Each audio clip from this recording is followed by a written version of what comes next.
The Olive Branch Petition was adopted by the Second Continental Congress on July 5, 1775, in a final attempt to avoid a full-on war between the 13 colonies that the Congress represented and Great Britain. The petition affirmed American loyalty to Great Britain and entreated the king to prevent further conflict. However, the petition was followed by the July 6 declaration of the causes and necessity of taking up arms, making its success in London improbable. In August 1775, the colonies were formally declared to be in rebellion by the Proclamation of Rebellion, and the petition was rejected in fact, although not having been received by the king before declaring the Congress supporting colonists traitors. Drafting. When the Second Continental Congress convened in May 1775, most delegates followed John Dickinson in his quest to reconcile with King George III of Great Britain. However, a rather small group of delegates led by John Adams believed that war was inevitable. During the course of the Second Continental Congress,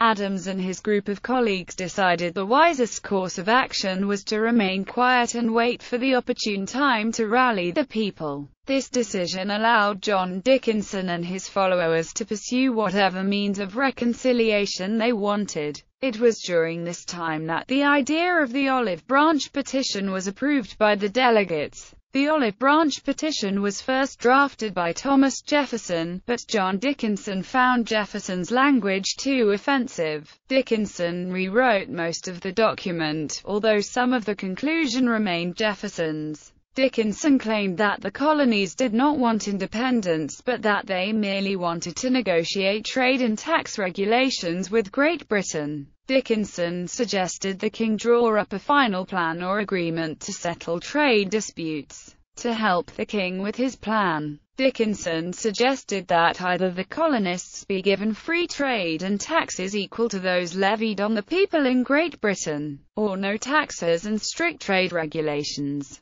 The letter was approved on July 5, then signed and sent to London on July 8, 1775, in the care of Richard Penn and Arthur Lee. Dickinson had hoped that word of the bloodshed at Lexington and Concord, combined with the humble petition, would inspire the king to at least negotiate with the colonists. Reception and rejection. The petition was undermined by a confiscated letter from John Adams to a friend, expressing his discontent with it.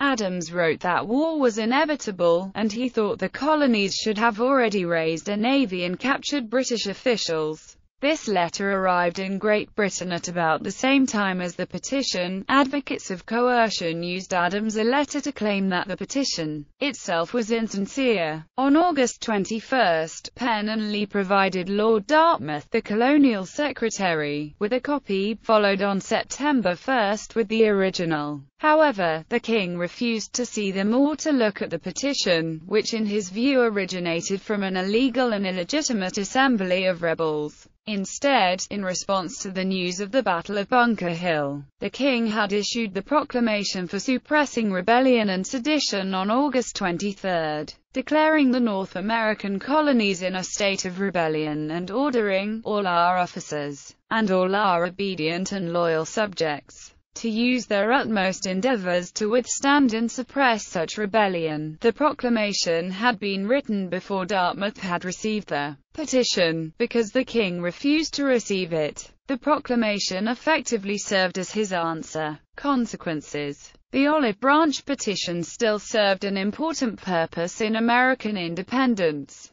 The king's rejection gave Adams and others who favored revolution the opportunity they needed to push for independence. The rejection of the Olive Branch polarized the issue in the minds of many colonists, who realized that from that point forward the choice was between complete independence or complete submission to British rule. A realization crystallized a few months later in Thomas Paine's widely read pamphlet, Common Sense.